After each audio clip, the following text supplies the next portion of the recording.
Hello, my name is Corey. Um, I'm one of the people working on Ember. It's myself and two other individuals. I wanted to make a really brief video kind of going over some of the updates that are coming with the next version of Ember. Hopefully this video will be brief. We wanted to get this update out in September. It's not September anymore, it's October now.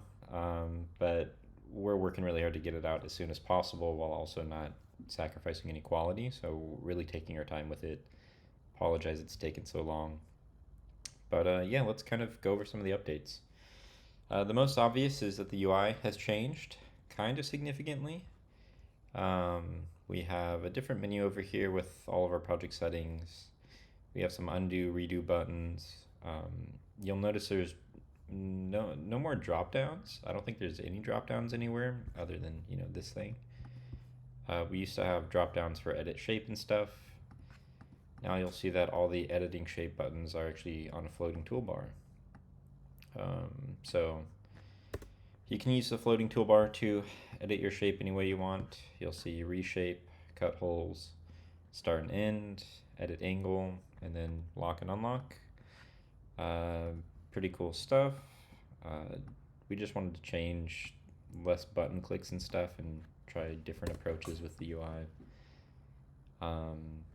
Yeah, there's also some other cool features within fill now. So you'll notice a new button called underpath. When underpath is toggled on, when it fills the shape, it will not be afraid to travel underneath any fills to then go fill a different region of the shape.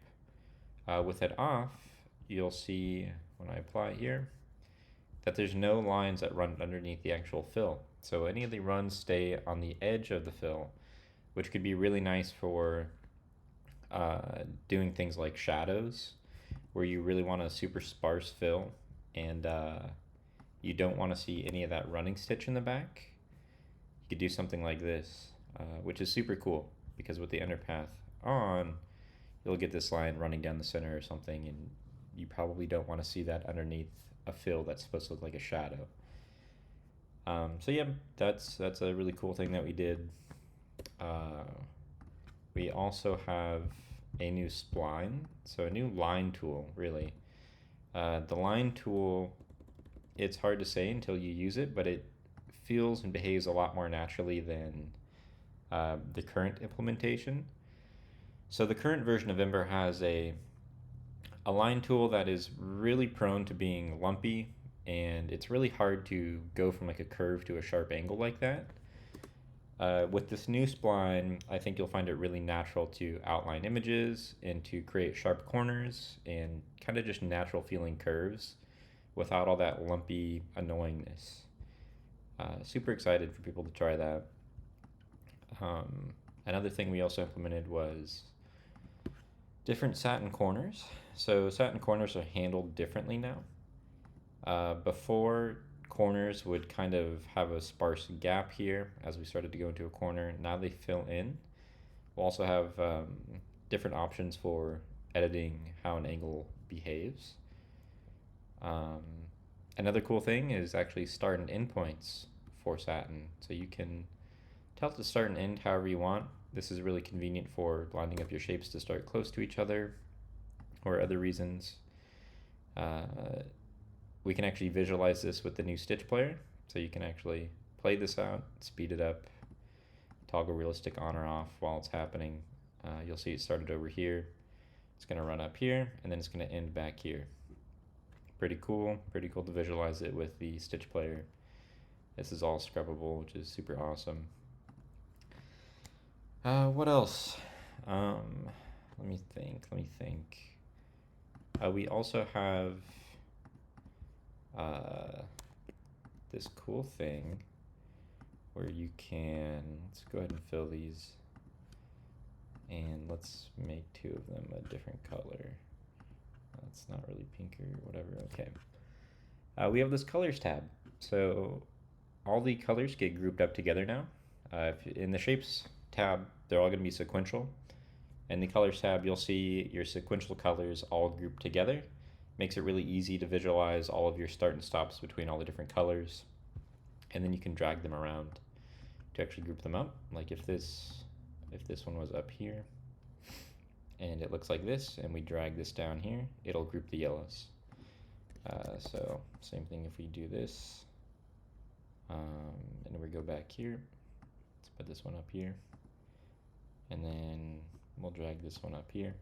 You'll see they all get combined. Selecting it selects all of them. Super cool stuff. You can also quickly change the colors between your selected colors here if you don't want to go to the actual color palette. What else?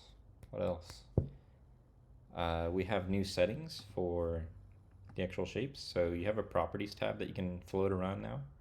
This will tell you different things like the stitch type, the type of shape that you made, how many control points there are, how many stitches there are. You can even rename this, like maybe you wanted this to be hair or something. Now it's hair. What the? Oh, I opened up this one. Okay, just as weird because here we go. Yeah, you can do that. You can also, there's an advanced tab now, so you can toggle on your tie-ons, tie-offs, trim afters. This will get encoded into the machine file that gets exported. So if you don't want your machine to tie on or tie off before the shape or after the shape, you can toggle these accordingly.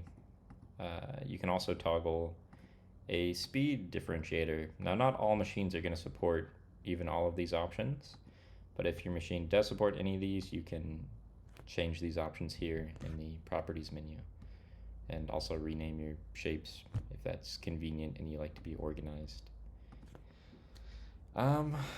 Let's see, what else? You can flip horizontally, flip vertically now. You can also resize using the actual dimensions input. If we want this to be 1 inch high, it'll do that. You can toggle off the aspect ratio lock. So now when we do 2 inches, it's only going to change the height and not try to scale accordingly. Toggling this will also change the how the corner buttons behave.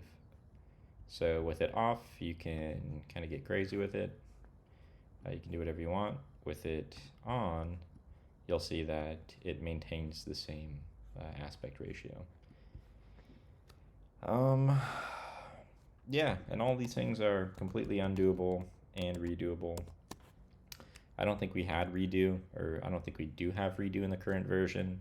We also don't really have buttons that show that, but now all those things are handled and should work. Trying to think about what else. Some things that are coming. So you can rename your project up here, which is pretty cool. But some things that are coming are autosave, something I'm working on right now. And then you'll also be able to view your version history. So if you want to go back a couple versions, all you have to do is click this save button and you'll see a bunch of versions that you can click through and try to see which one you want to go back to. You can also toggle measurements, this already exists and whatnot. Yeah, those are just some of the things we're working on. There's a lot of other cool things we're working on. A couple new stitch algorithms and stuff like that. But yeah, I think that covers some cool things. I hope anyways. I think this version is going to feel a lot better and lend itself well to creating even more complex designs, and hopefully with more ease. If there's anything you see that you want to suggest or anything you'd rather I change or whatever, just throw it out there. Yeah, I guess, okay, that's it. Talk to y'all later.